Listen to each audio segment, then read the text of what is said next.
Good morning, everyone, and welcome to this Friday morning TriggerCharts pre-market rundown.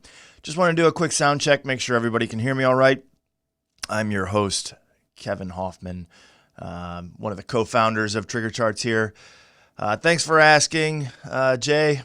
Twins are doing quite well. One's sleeping through the night, one is not, so not getting great sleep. But I'm here for you guys, so let's get started here. Before we get started, important disclosure, investing involves substantial risk. Past performance is not a guarantee of future results, and a loss of original capital may occur. Please consider this for educational use only, and as always, use your best judgment when investing. All right, guys, pretty busy week this week. We had the Federal Reserve this week. We had President Biden come out to outlay some of his plans. Lots of earnings that came out. So let's take a look. Some of the themes that still are ongoing and need to focus on: inflation. That's one of the biggest ones. Obviously, reopenings are going to be on the books. It sounds like the New York City mayor wants to open up everything in New York City as of July 1st. So that'll be a big step if that's the case. Taxation. That's kind of an overhang that Biden's kind of maybe stymieing the market here, because as soon as taxation changes, whether it be on capital gains or personal income tax rates or even corporate tax rates, that could have a huge impact on the markets. Earnings are still ongoing, but we did have a big week this week with many of the tech players releasing their earnings, looking pretty good. We'll take a look at that later, and obviously the Federal Reserve. But before we get started, just a few economic data points that we saw this week. Durable goods orders came out kind of light at 0.5% versus a forecast of 1.7. House prices increased year over year in February by 12.2%. So that's pretty impressive. We've seen another housing boom coming on here, and we'll maybe take a look at some of the housing stocks later on just to see how they're doing. What else? GDP. GDP is a big one, 6.4%. However, expectations were somewhere between 6.3 and 6.5%. So a little light, maybe, just right there on that one. Jobless claims are still on the sloping down at 553,000 versus the previous week of 566. Now, this morning, we did see PCE, which is the inflation measure, come in at 2.3%. versus expectations for only 1.9%. This inflation theme is going to be huge. I don't know if you guys can see this chart on the right-hand side here. That's lumber. Lumber has jumped from, you can see, August last year. This is the July contract, so a little thin trading back here in October. But talking about a move from 400 to 1,300. So those people who use lumber, such as home builders, they may have some contracts that are longer term, but if anybody's looking to try and get some lumber lately, it's jumping up in price. But PCE X food and energy came in at 1.8% versus 1.7%. So this is something that the Federal Reserve is going to keep watching, and something that we'll touch on later on.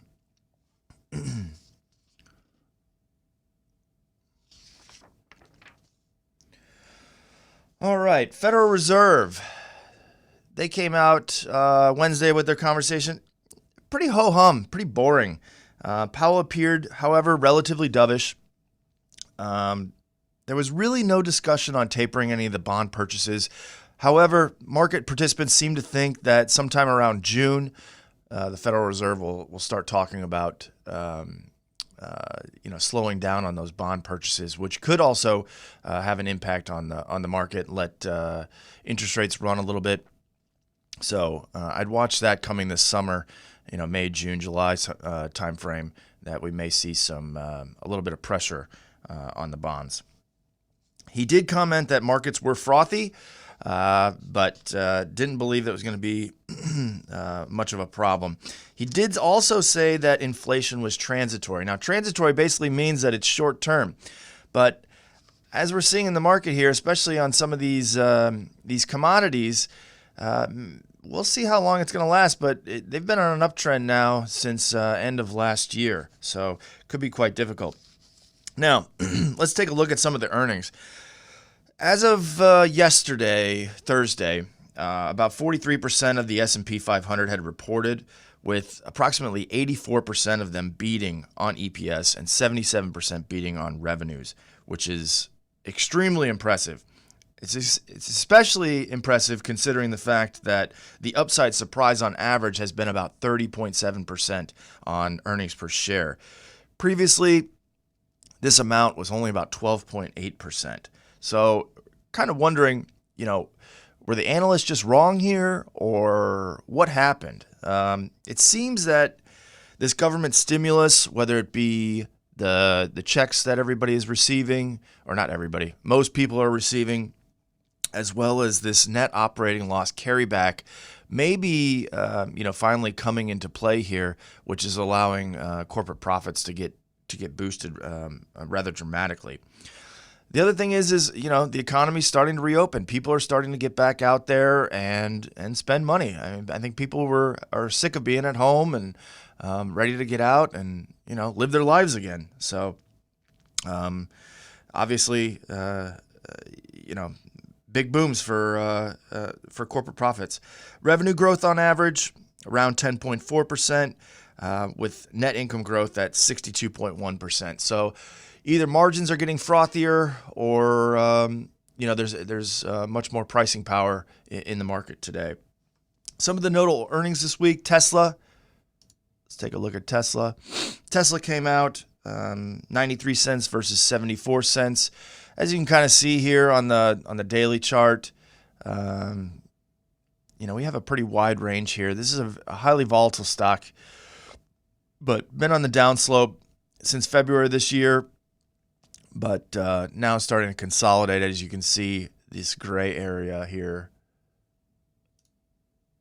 on Tesla here on the daily chart.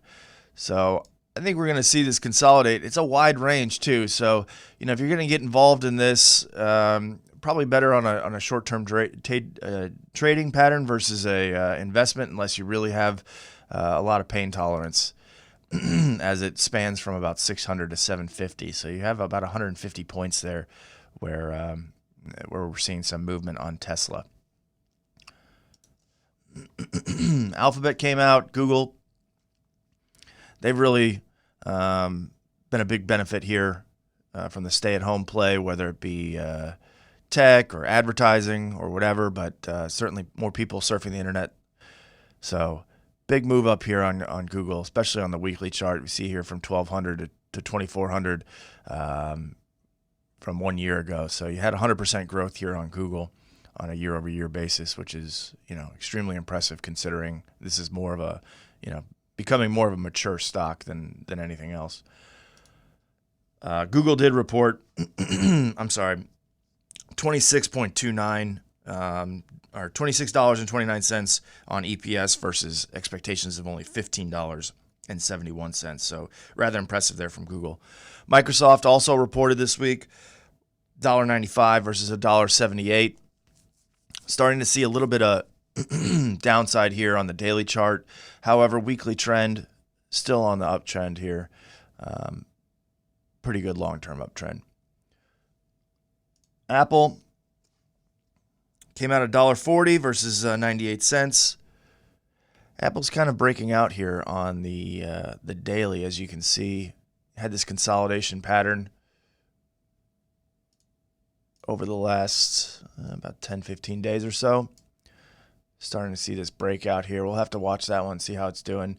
But looks like pre-market maybe coming back a little bit here, back into this zone. So could have been a little bit of a fake out there on Apple. As you can see on the weekly chart, still kind of holding into this consolidation range here after a pretty large upside move over the last couple weeks. Facebook came in at $3.30 versus $2.33. Big upside move on Facebook. Nobody seems to care about privacy, so this was actually a really great breakout chart pattern here on Facebook. As you can see, there was this consolidation here on the weekly.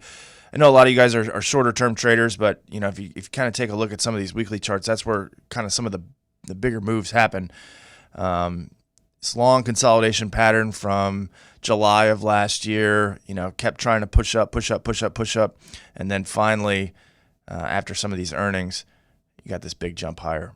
So, pretty good, interesting chart there on Facebook. This morning, we did see Amazon, or no, I'm sorry, not this morning. Last night, we saw Amazon release their earnings. This is another consolidation pattern here where we may see this continued breakout action on Amazon. There's a little bit of weakness in the market this morning, especially in the Nasdaq. We're down about 81 basis points. S&P down 62, Dow down 54. But with Amazon's earnings last night, we saw $15.79 versus $9.54. Very impressive earnings at Amazon. Most of these people that are receiving their stimulus checks are probably buying products on Amazon, basically like I've talked about in the past, Amazon gift cards here. Revenues were $108.52 billion versus $104 billion expectations. So up about 2.24. I think it was up as high as 3.5% last night in the extended market. So we're looking for it to open up about $3,550. As you can see, that breakout kind of happened here around 3,378. So still a tough one to get in front of, especially with earnings coming out. But this consolidation pattern is pretty telling that, once it's broken out, it may continue higher unless there's some sort of a fake out. Last but not least, another big earnings for the week, Caterpillar. Caterpillar, obviously, a lot of raw materials, and with raw material pricing increasing, they may be able to push on some of that pricing power with their equipment that they use to do that. So we'll take a look at some of those raw materials pricing later on. But yeah, very impressive chart here for Caterpillar. All right, let's talk about some of the things that Biden discussed. Was that Wednesday or Thursday? I think it was Wednesday. Wednesday. One of the major things he talked about was gun control. And there's a lot of rumors going around about, what gun control is going to look like. We thought we'd take a look at some of these companies that may either benefit or not benefit, depending on how strict these gun laws will become.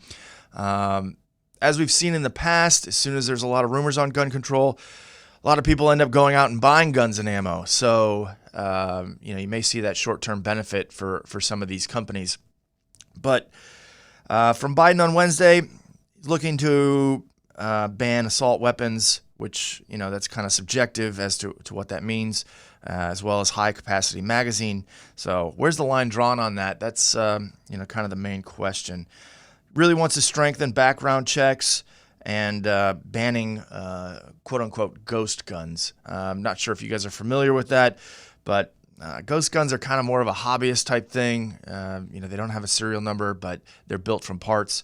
So I'm not sure if that's something that's, really should be on the forefront, but I'm not a legislator. So from there is what it is. But this year, in 2020, it was probably one of the biggest periods for first-time gun buyers as well as stockpiling on guns. So we did see a lot of these gun companies and ammo companies really benefit from that. This is kind of measured based on background checks. And last year, 2020, we saw about 40 million background checks completed versus 2019, we only saw 28 million. So, and an estimated amount of those, about 40% are to be first-time buyers. So it's been on the rise, and I think it's rightfully so, considering the political climate and as well as COVID and as well as people just looking to, maybe pick up a new hobby. I'm not sure. So the problem is that with COVID and supply chain, these things have suffered as far as being able to supply the market. If you guys are into guns or know anything about them, they haven't been on shelves. Ammo's been extremely short supply, mostly based on the fact that raw materials are tough to get, such as brass, primers, which fire the bullet, impossible to find, it seems. So We've seen 9mm ammo run from about 18 cents, 2-3 years ago to now, 50, 60, 70, even $1 a round lately. So, and that's even if you can find it. So, this has been a big boost to some of these gun companies. So let's take a look at some of these. Smith & Wesson will be one of them. As you can see, last year it was on the downtrend. Even from 2016, 17, we saw this major downtrend here all the way to 2020. And then, obviously COVID started happening in, toward the end of 2019. And then you had this huge boost from a $4.50 range all the way up to 22 in, we're moving up to 2021. So we'll see if any of these gun control measures will push this higher. Again, that assumes that they can actually provide any kind of supply here to the market. Sturm Ruger, also another big player in the market. Same looking chart here, starting to consolidate as market participants try and figure out, which way we're going to go next. But obviously, big consolidation here in the market on Sturm Ruger. For an ammo play, POW, this is Ammo Incorporated. As you can see, not really a lot of movement here, but now it's become back in 12, 13, 14, 15, 16, 17. However, seeing a lot of people buy ammo, stockpiling as much as possible. So it's been on the upshoot here. Interesting company to take a look at here is this Vista Outdoors. They include brands like Remington, Federal Ammo, CCI Ammo, but they're also a fairly well-diversified company as they, carry things like Camp Chef. I don't know if you guys are into grilling, but Camp Chef offers a decent pellet grill, as well as Camelback and Bushnell for scopes, as well as golfing, rangefinders, etc.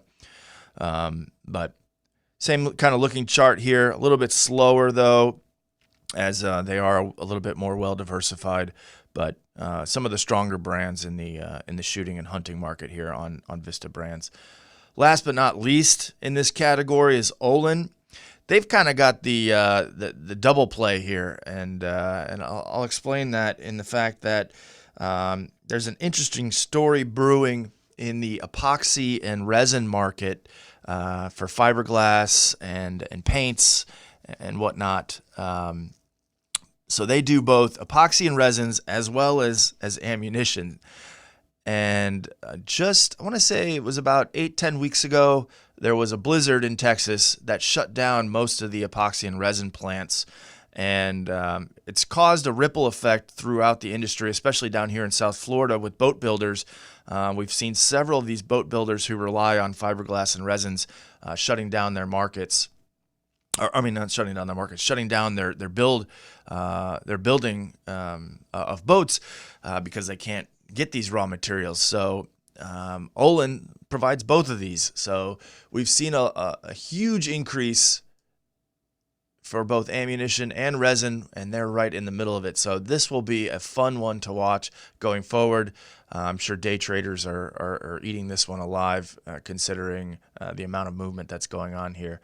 On the daily, you can see, just even since February, we've seen this jump from 24 to 44. And just being down here in South Florida, we know the boat market pretty well. And the boat market has been extremely booming just because most people are looking for things to do outdoors. So many of these boat builders are on 2, 3, 4-year backlogs, just trying to fulfill demand. So fun one to watch here on Olin, OLN. Some other discussions from Biden included an update on the infrastructure plan. He's touting this as the the blue-collar blueprint for America. So I think part of the plans, there's 2 phases, I believe. First phase is supposed to be around $2.25 trillion, which includes outlays for broadband internet, water, transportation, and attempting to modernize the energy grid. Second phase is somewhere between $1.5 trillion and $1.8 trillion, and they're looking to expand childcare, paid leave, education, as well as tax credits. And the problem is we're talking about $4+ trillion here in outlays, and how we're going to pay for that is beyond me, especially considering all the stimulus efforts we had through 2019 and 2020. But hey, why pay now when you can pay later, right? That's the old credit card line. So who knows? Taxation, we'll talk about that a little bit later, but it doesn't look good for the wealthy, that's for sure. Which, maybe they need to pay their fair share. Maybe that's the case. Hopefully it won't trickle into the middle America, though. The other thing that we're looking at, or that Biden's looking at, is immigration reform. He's trying to find a pathway to citizenship for many of those people that are already here illegally or have overstayed their visas. But I don't think he's really gotten into anything as far as what will happen as far as border control or preventing people from continuing to immigrate to America illegally. Also looking at police reform. So these are all the hot topics in the market today. With how we're going to pay for this, I think Andrew discussed some of this last week, but I'll recap on it. Looking to raise capital gains taxes to 39.6%. That's for long-term capital gains rates. Short-term capital gains gate rates are already at ordinary income levels. So for those people who are in the highest tax bracket are already feeling that as far as short-term goes, but long-term, it'll be at the same rate. So there'll be no incentive for long-term holdings. Top tier of the tax bracket will be raised to 39.6 from 37%. And he's saying that this will only impact individuals who are making more than $400,000. I haven't really seen any discussion as far as joint tax rates, but if you guys have heard anything, I'd be happy to hear what you've heard. Also looking to increase the corporate tax rate again from 21% all the way up to 28%. Not sure if any of this will be able to get passed in the House and the Senate, but something that we're going to want to watch in the future, because this will certainly impact the stock market as far as levels go, which may put a cap on it with this overhang. Last but not least, inflation. Mentions of inflation throughout corporate earnings calls has jumped by more than 300% on a year-over-year basis. This is the most that we've ever seen since 2004. So corporations are extremely concerned about inflation right now, and what they're doing in order to combat that may include things like futures contracts, raising prices preemptively, and tightening down on wage growth. But that could be difficult for the market, especially considering that raw material prices have already jumped. As we discussed before, lumber. This is the lumber May contract, which expires fairly soon here. But on this huge upswing here, this is the July contract, very similar look. But on lumber, we've seen a gain of 66.5% just on a year-to-date basis. Another one, corn. This is also used, to produce ethanol, as well as a food supply for both humans and for stock feed. So corn up about 43% year-to-date. There's an interesting chart here on the daily here for corn, taking a little bit of a breather here between $6.37 to $6.71 on corn. Gasoline, another hot topic here, oil and gas. These are all futures contracts, but we can kind of take a look at the USO here on oil. We've seen kind of slow but steady increase on oil here. It's kind of hard to see with this chart because there we go, that's much better. But around down here, around 27, 26, now up to about 44 on the USO. A little bit of a breakout here on the daily chart with some top end here around 45. You may find some resistance here. Another one, lean hogs. not sure if I mentioned this, but gasoline's up about 48.5%. Ethanol, on the corn comment, it's up about 62.6% on the year to date. Lean hogs, for those people who like their bacon, up about 55% year to date. So look for be paying a little bit more on your bacon.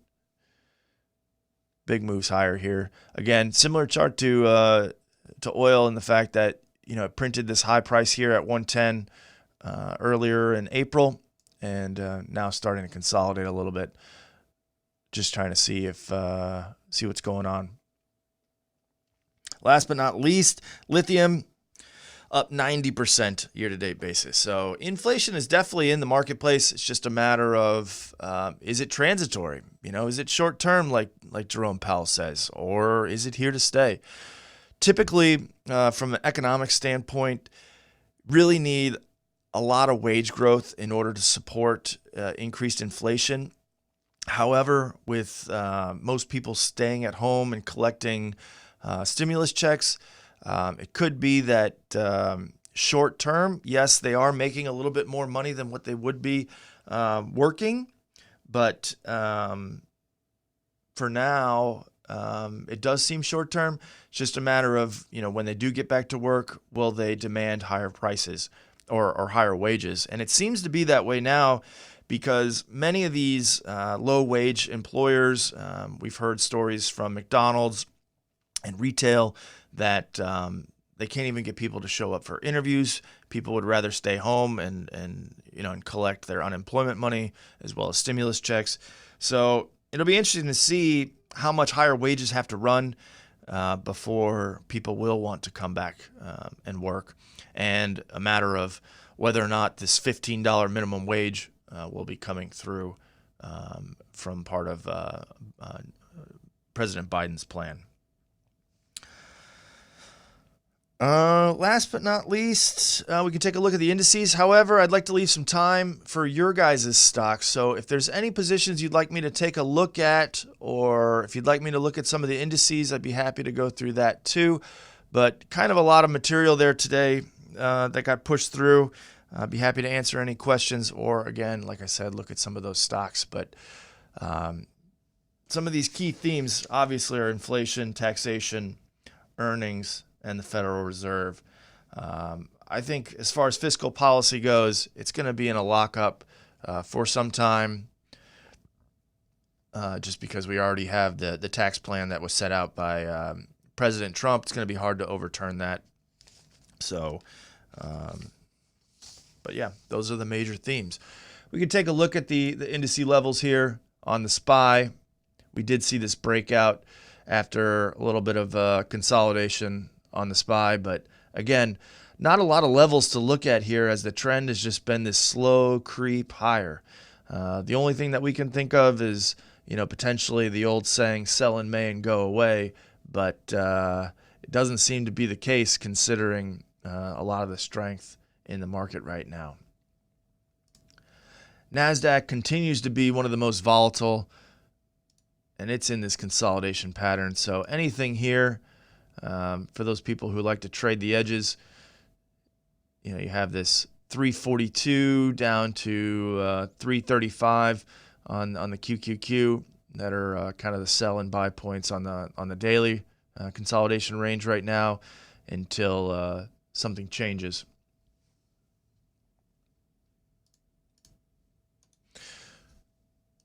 Russell 2000 still has lagged. These are the small caps, still kind of lagging most of the general market. It did see a pretty big boost toward the end of 2020 and 21, where we saw it try to catch up with some of the returns from the S&P. But as you guys know, small caps are much more sensitive to interest rates as well as the economy. Not as much of not as much pricing power, and they're usually much more volatile. But it's also kind of in a consolidation range. Looks like almost like a mini head and shoulders pattern that we're seeing coming on here on the daily chart. But whether or not it comes back down here is a different story. A lot of support on the downside. Across the pond, looking at the Msci Ifa Index, same thing. Emerging markets. Emerging markets are interesting. It looks like they're starting to break out here, which could be a decent play going forward, especially if the dollar starts to weaken again. You can just take a quick look at the dollar. Dollar strengthened quite a bit. This as this chart goes down, that's dollar strength. Or, I'm sorry, dollar weakness. So if we continue to see dollar weakness, emerging markets should continue to push higher, but have a little bit of a downside here on the weekly chart down to about 90, 89 or 90. That could provide some support. So thanks again, guys. It's good seeing everybody, and look forward to speaking with you next week.